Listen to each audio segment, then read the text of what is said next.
बिस्मिल्लाहिर्रहमानिर्रहीम। अस्सलाम वालेकुम। पाकिस्तान 91 के साथ मैं हूं वसंत अली। आपके साथ दो खबरें अहम हैं जो आपके साथ शेयर करूंगा। और एक खबर शहबाज गिल के हवाले से है जिसमें 3 घंटे का जो डिफरेंस था, शहबाज गिल को कहां लेकर गए वो आपके साथ शेयर करूंगा। और दूसरा, खान साहब ने एक सहाफ़ियों की जो फ्रीडम ऑफ स्पीच एक्सप्रेशन में जो कुछ स्पीच की थी वो आपके साथ शेयर करूंगा। तो सबसे पहले मैं आपको बताना चाहूँगा खान साहब ने उस स्पीच में ऐसा क्या कहा। वो ये था, खान साहब ने एस्टेब्लिशमेंट के हवाले से काफ़ी मरतबा कहा भी है। ये कहा है कि जो ये करप्शन है उसने बड़ी अहम बात करते हुए कहा कि मैंने समझा कि ये जो करप्शन है, जिस तरह मैं इसको गलत समझता हूँ, जो हमारे इदारे हैं, एस्टेब्लिशमेंट है, ये भी इसके लिए इतना ही बुरा होगा। बट ऐसा नहीं हुआ। और उसके साथ बड़ी बात यह कर दी कि नेब में मेरे अंडर में नहीं था। जब लोग गिरफ्तार होते थे तो गालियां मुझे पड़ती थी, हमें भी पता नहीं होता था उनको लोग कौन उठा के लेके जा रहे हैं, कौन उनके साथ कर रहा है, या हमें भी पता नहीं था। ये नाज़रीन बड़ी अहम बात खान साहब ने शेयर की है। ये उन सियासतदानों के लिए भी है कि ये जो कार्रवाइयाँ होती रही हैं वो वफाक ने नहीं की, क्योंकि जो नेब का इदारा है वो उस टाइम आज़ाद इसलिए कहा जाता था कि जो जिसको भी उठाया जाता था तो आ, ये इमरान खान साहब को भी पता नहीं होता था। बट जब उठाया जाता था तो इमरान खान साहब, उनके जो वज़रा हैं, वो इस चीज़ का क्रेडिट भी लेते थे। मगर नेब इनके अंडर में नहीं था, ये वाज़े हो गया है। और जो लोग गिरफ्तार भी हुए थे तो ये खान साहब की तरफ से नहीं थे, नेब अपने बलबूते पे काम कर रहा था। ये बात बड़ी अहम थी। और दूसरी बड़ी बात ये थी कि करप्शन के केसेस जो हैं, जो करप्शन के सबूत हैं, वो भी दिखाए गए कि ये लोग जो हैं किस तरह करप्शन करते हैं। जैसे चाइना से किकबैक्स ले लिए, कोई काम किया उससे किकबैक ले लिए, तो इस तरह करप्शन ये लोग करते हैं। और हमें बताया भी गया, ISI के लोगों के बारे में भी कहा कि हमें इस बारे में बताया गया। तो एक बड़ी बड़ी खबर थी जो मैंने सबसे पहले आपके साथ शेयर की।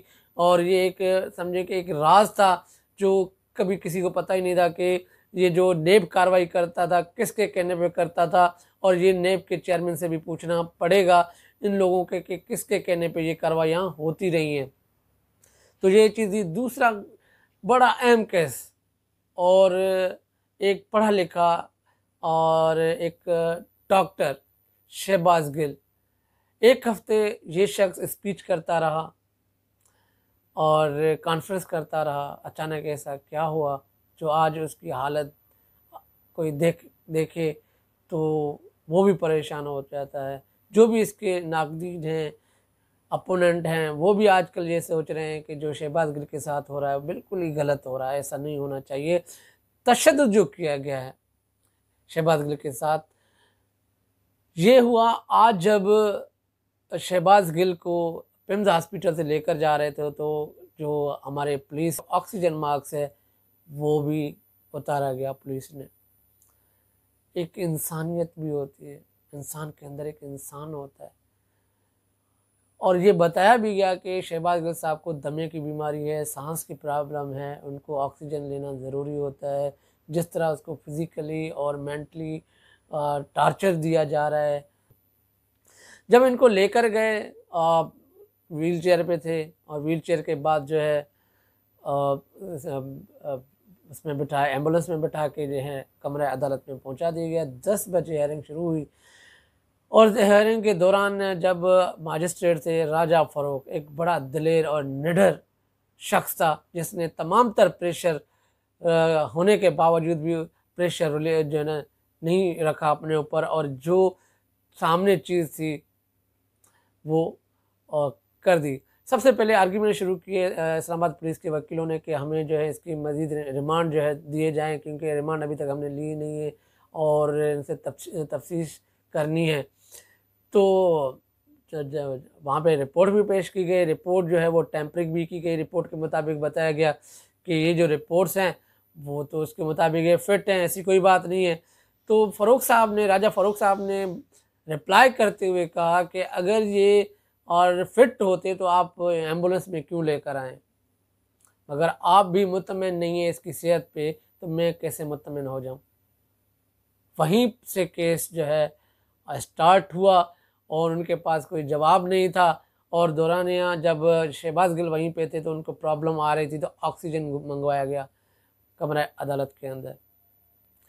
उसके बाद जब डिबेट चलती रही है, जो है दलाइल देते रहे, और वहाँ पर फैसल चौधरी भी थे, तो उसने दलाल देते हुए कहा कि हम जो शहबाज गिल को है मज़ीद जिस्मानी रिमांड नहीं दिया जाए, उसको हॉस्पिटल में एडमिट करवाया जाए, क्योंकि इसकी सेहत आप बेहतर नहीं है। जब तक बेहतर हो जाएगी तो बिल्कुल रिमांड दी जाएगी, मगर इस टाइम जो शहबाज गिल की पोजीशन है वो इस काबिल नहीं है कि उसको जिस्मानी रिमांड दिया जाए। जब ये फैसला करने के बाद महफूज किया गया, तो उस दौरान ये शहबाज गिल की तरफ से एक रिपोर्ट पेश की गई। फैसल चौधरी ने मजिस्ट्रेट को वो रिपोर्ट दी। उस रिपोर्ट ने ये एक समझे कि एक फैसले के अंदर चेंज आया। जब फैसले के अंदर चेंज आया कि उस रिपोर्ट में जो इस्लामाबाद पुलिस ने पेश की थी और ये जो रिपोर्ट थी वो छुपाई गई थी, तो उसके मुताबिक जब वो रिपोर्ट मजिस्ट्रेट को दी गई, उसके बाद जो है इस्लामाबाद पुलिस रुकी भी नहीं है वहाँ, शहबाज गिल को लेकर चले गए। उनको ये बिलीव था कि जो है ये हमारे हक़ में आएगा, बट जब फैसला आया तो वो हक़ शहबाज गिल के हक़ में आया और इसको 2 दिन तक जो है हॉस्पिटल में शिफ्ट करने का जो है ऑर्डर जारी किया और उसको बताया कि इसको हॉस्पिटल तक और इसकी रिपोर्ट्स बनाई जाएं। उस दौरान ये क्या हुआ कि 3 घंटे का जो फासला है वो 3 घंटे शहबाज गिल को कहाँ लेकर गए। सवालात उठ गए सोशल मीडिया पे, इलेक्ट्रॉनिक मीडिया के ऊपर कि 3 घंटे शहबाज गिल को कहाँ रखा गया। ये इंसानियत नहीं है। ये जो हमारे इदारे कर रहे हैं ये नफ़रत पैदा कर रहे हैं। हर शख्स को मतलब सवाल करो तो आपको अंदर करेंगे। हम एटमी ताकत हैं मगर हमसे कोई नहीं डरता, हम दुनिया से डरते हैं। एटमी ताकत होने के बावजूद हमसे कोई नहीं डरता, क्योंकि हम हर मुल्क के मकरूज हैं। हमने आपको कहलाने के तो हम फन्ने खान समझते हैं, मगर हमारा मुल्क कर्ज पे चलता है। आए दिन कोई नई हुकूमत आती है, कोई नया बंदा आता है, वो कर्ज लेता है। अवाम के नाम पे कर्ज लेकर हमें मकरूज किया गया है। हमारे इदारे कुछ नहीं कर पा रहे। उसकी वजह यह है कि हम हर मुल्क के साथ नहीं लड़ सकते। हमने एटमी ताकत बना के, मैं आज ये हम भी कह रहे हैं, हम भी ये डर के बात करते हैं। हम अपने मुल्क में रहते हुए भी खुलकर बात नहीं करते। ये डेमोक्रेसी नहीं है। अगर ये डेमोक्रेसी का मतलब जिसको समझ आए ना, तो ये डेमोक्रेसी नहीं है। ने क्या बयान दिया है, इससे बड़ा बढ़कर बयान तो मरियम नवाज ने दिया है कि आपके बड़ों की गलतियां जो है आप हमारे भाई हैं, जवान हैं, जो 2018 में आपके बड़ों ने गलतियां की आप ना करें। मतलब क्या है, डिवीजन है। ये सबसे बड़ा बयान है। शहबाज गिल ने तो ऐसी बात नहीं की, उसने राय दी। उसके लिए आप उसको कानून में कटघरे में लेकर आए। ये कौन सा है तशद्दुद दे रहे हैं। तशद्दुद कहीं भी ह्यूमैनिटी में इजाज़त नहीं दे रहा कि एक पढ़े लिखे डॉक्टर को आप तशद्दुद करें, उसको लेकर जाएं। अब मान जाएं आप हार चुके हैं, आप मान जाएं अवाम इस टाइम आपके शिकंजे में आने वाली नहीं है। इस टाइम अवाम जाग चुकी है। शहबाज गिल का मामला नहीं है, ये मुल्क का मामला है। जहाँ पे डेमोक्रेसी है वहाँ पे अवाम बोलती है, अवाम की राय का एहतराम किया जाता है। यहाँ पे अवाम का राय का एहतराम नहीं, अवाम को उठाया जाता है। अवाम सवाल कर रही है क्योंकि वो टैक्स भी वो पे कर रही होती है। आपकी महंगाई के मद में सारी चीज़ें अवाम दे रही होती है।